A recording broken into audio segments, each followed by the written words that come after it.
again, I hate to be a bummer, but I do think it's very important to have a relationship to mortality. It's not being conscious of the fact that we are on a freight train to the grave it's negative for us. Our mortality is what gives us energy. It's the thing that makes it, puts a reason behind doing something today instead of waiting 6 months or retirement. People sit there like, I will be happy when I retire. And it's like, you're going to get hit by a bus the day before you retire. You realize that, don't you? You're going to rob yourself of 30 years of happiness in order to postpone it to a point in time when you probably are going to make it anyway. So being sort of conscious of this question, which is if just something horrific happened to me soon in the next couple of days, would I be relatively happy? Just like, yeah, well, I'm doing all I can do. I was being as aggressive towards the life that I wanted to lead as I could be. Or would you be regretful and be like, oh no, all these things I could have done? So that's exclusively how are you approaching your life. Because believe me, we all it's the Seneca book on the shortness of life. That's why I love it so much, because he basically says, look, life is short if you don't know how to use your life, and life is long if you do know how to use your life. And so this is all about being able to live a rich and full life. And so just keep that in the back of your mind. Okay. How you think matters. This concept of positive thinking, it sounds very cliche, and I, to this day, am finding this to be, it's challenging. It is a challenging thing, and I would throw this out as a specific challenge to you, is to pick a day sometime in the near future and say, like, this is the day where I'm going to think positively from the time I wake up to the time I go to bed. And then start to see how many times your brain just wants to drift into negative spaces. It is odd, and I think somehow, I really do think it's somehow attached to our animal ancestry and our desire to, like, postponing gratification isn't a good thing when you're an animal, when you don't know where the next meal is coming from. It's vital that you just eat what you find and you just go. You don't sit around and think about it. You're like, oh, I might put on some saddlebags or whatever. And say, yeah. You just eat. And I think that's what negative thinking is. Negative thinking is, there isn't going to be any more food. I'm going to eat this food. And that's sort of what I think people get into. So keep that in mind, and that it's a skill. The positive thinking is something that you can encourage over time through awareness and a desire to do it. It's just really important to realize that it's not a, it just sounds so bumper stickery, but it really is a sort of really interesting philosophical approach to life, to sit back and say, like, man, I'm going to be positive. This, somebody scraped my car. Well, maybe this gives me an opportunity to have a new color or whatever. Being able to sort of think in ways of realizing that the worst circumstance, there's something valuable and positive in it. So, this is at the sort of bottom of this. It's scarcity versus abundance mentality.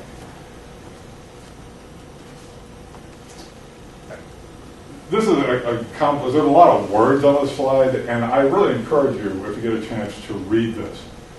This concept is really important, which is the scarcity mentality is a zero-sum paradigm of life. When you look, much like being positive or negative, being abundant or scarce is sort of just a state of mind that you're in. But it's amazing how you can walk down the street and just be like, oh, everything sucks. I'll never have what I want. Look at all these people, they're all happy. It's a terrible thing. And that same street can be a walk where you just sit back, wow, look at this. People are alive, the sun's out, everything's great. It's about sort of believing that around the corner there's something good. And the fact is that scarcity and abundance have exactly the same amount of proof in the universe. That if you want to prove that we live in a scarce universe, you can do it. There's no problem making that proof. And the exact same thing is true for the abundant universe. These are states of mind that are divorced from reality. So just keep that in your head that if you can wake up and just kind of say, you know what, no matter what happens when I walk out the door, something good can happen. I can make something good happen. This deep inner sense of personal worth and security is just a wonderful sensation. And again, there's as much proof of this as there is of the scarcity. And you will be approaching the universe from a much more positive attitude when people come up to the office and ask for help. Instead of going, oh, you're just wasting my time. I don't have any time to help you. That you open up and kind of go, you know what, yeah, I got time. Well, let me take care of this. It'll be good. Because you're helping somebody else. And anytime that you can give energy back into the universe like that, something good's going to happen in your life. So, next one. Opportunities and offers. This is just something I came up with recently. It's another way of looking. Some people say, like, always say yes to everything. And something in my head that says that's like crazy talk. And so I started to parse through it. And I realized that opportunities are the things you should say yes to all the time. Anything that you sort of look at and kind of like, I don't know about that. Let me go find out about it. That's when you say yes. The only time you say no is when an offer is made, when you actually have to make a commitment one way or the other. That's when you put on your logical hat of saying, I do have the ability and time to do this, and I don't have the ability and time to do this. But be aware of those distinctions, because I think a lot of times, and I do this a lot myself, someone will call me up and they'll say, hey, let's go to a happy hour someplace. And my brain just starts to go on this noodle of just like, I know exactly what's going to happen if I go to this happy hour. It's like, I don't know anything. I just need to go. If I go and it's boring, then I can leave. That's when I make my no decision, is after I've exposed myself to the opportunity, not when I make up this hallucination in my head that I know exactly what it's going to be. You don't know it until you know it. So, personal integration. This concept, I think, is very powerful. We have positive and negative parts of ourselves.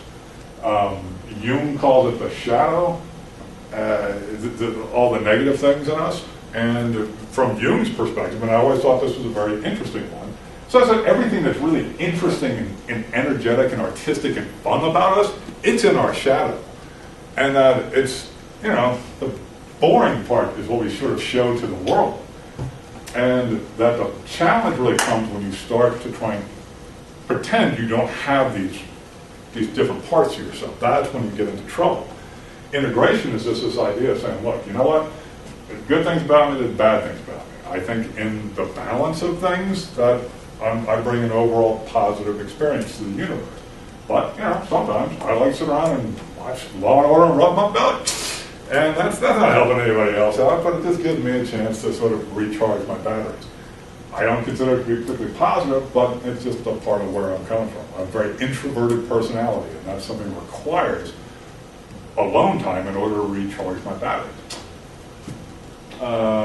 And immediate versus deferred gratification.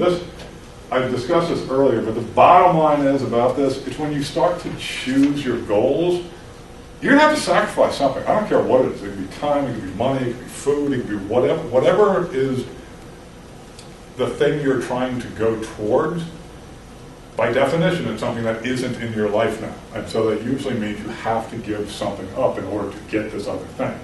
So being able to think in terms of like, it's okay for it to be a month until I get to eat my Snickers bar, because it's more important for me to lose this weight in the intervening period. But if you don't have that sense, if you don't have any kind of sense of value proposition, it becomes really difficult to make those decisions right when you need to make those decisions. Okay. Again, this is what I talked about earlier. This question is something I use with my clients all the time, which is a screwdriver a good tool? You know what? It's amazing that other people go, oh yeah, of course, a screwdriver is one of the best tools in the history of mankind. It's genius. It's genius, I tell you. And it's like, for what? For hanging drywall? Is it good for jacking a car up? What's it good for? That there is no answer to this question. You have to drill down. You have to like, what for? Is it a good task for screwing in a screw? It is genius for that. But for other tasks, it's a terrible tool. So the same object can have completely different value propositions based on what you put up against it. So, that's why, and this is what in business, the tendency, that people just want, they want to hedge every conceivable bet they can possibly hedge. And in the design business, there's a phrase that says, design for everyone is designed for no one. And it's because once you make the pool too broad, your design will have no identifiable features to it. There's just not going to, there's too many things in it. So to make effective tools, you have to sort of like say, what do I want to have happen? That's why when you make your goals, it's so important to understand like exactly what you want, and in addition to that, why do you want it? Like be real clear with yourself, like this is, the number of times I see people get into these sort of like boxes where they're bringing goals that were sort of given to them by other people, and that they're probably pretty good. It could be something simple like, you should lose weight. That's a good idea for pretty much everybody. But I'm here to tell you, there's not a lot of people who are willing to sort of dedicate their lives to that tomorrow. It's got to be you that wants to do it. So just keep that in mind when you are moving forward with these ideas. Okay.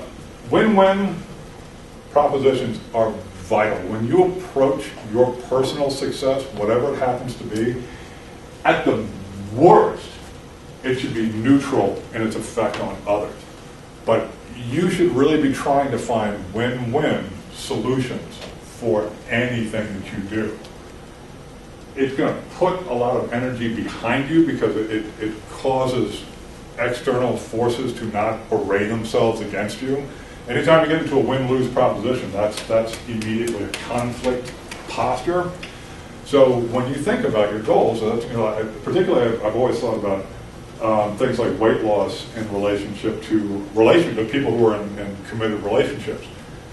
One person trying to do it and another person not trying to do it that can start to get very win-losey real quickly in the same kitchen.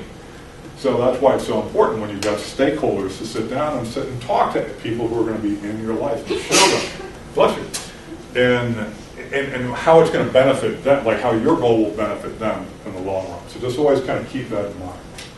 Okay. Need versus desire. To me, this is a real fundamental concept. We as people tend to confuse these two ideas, that we will assign a desire the features of a need. And that's bad. That is bad. Our needs are few. We have very few needs in life. And the definition of a need is something that keeps you alive and going. That's it. So it's okay to have desires. There's nothing wrong with having a desire. It's just when you start to confuse the two. Understand that if I want to write a book, that's awesome, but I still need to feed myself. And that the feeding myself has to precede the writing of the book. It just has to, even though I have a lot of desire and passion for it. I can't forget the realities of my life. So just keep that in mind as you look at these things. Always be aware of the confirmation bias. Confirmation bias is just, believe me, if you've got a proposition that you want to throw on the table right now, I can go out and find proof for it in seconds. It's very easy to find support for whatever general idea you want to throw on the table. So just get out of that. Just get out of that kind of thinking so that when you have to do research for yourself, that you go, like when you happen to see something that completely supports your point of view, push past that. Go and try and find alternate points of view, because that's going to help you when you are sort of up against the challenges that are occurring during a goal that you're doing.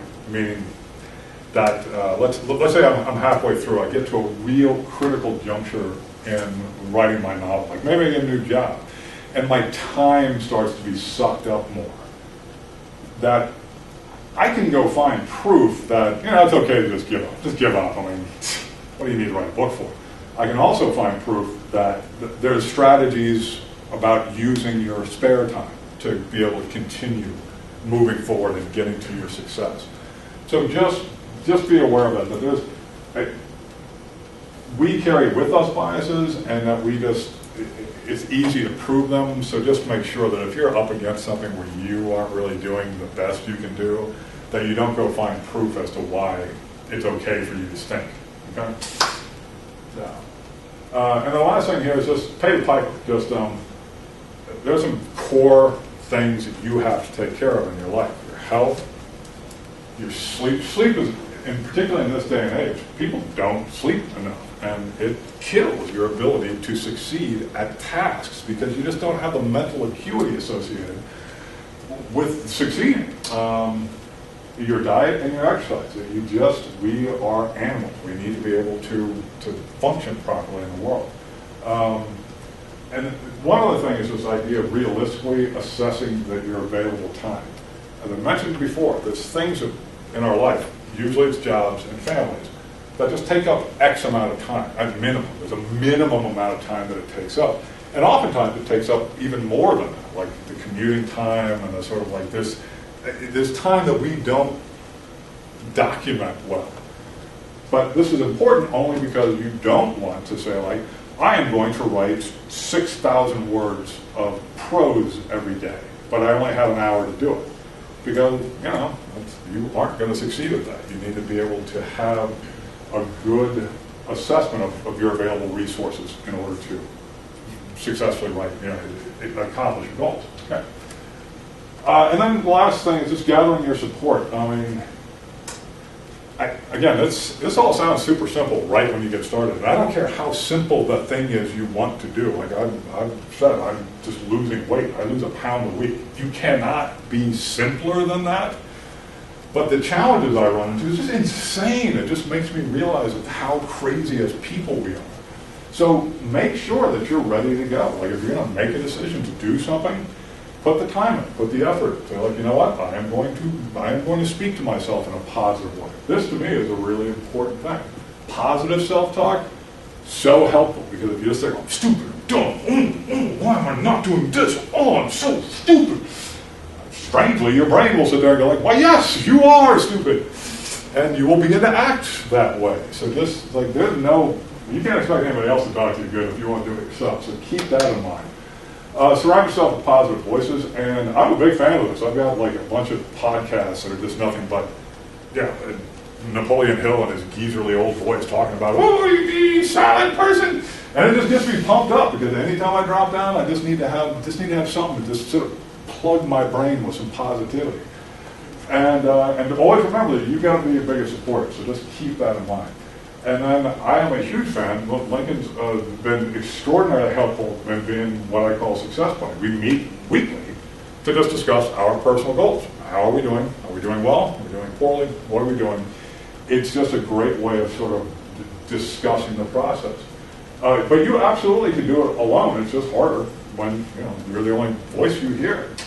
And then this idea of like organizing your physical and psychological space. It's important to do that. It's important to consciously say, you know what? If I want to eat properly, my kitchen needs to be sort of designed in such a way that I can get access to the foods that I know I have to eat, and that they aren't buried and make it hard. Believe me, I have sat there, looked at my refrigerator, and said, "Oh, this is too complicated," and then reached for a candy bar. This is insane. So just keep that in mind. There's no end of the things that can throw you off your game. So do what you can to get to be on your game. Okay.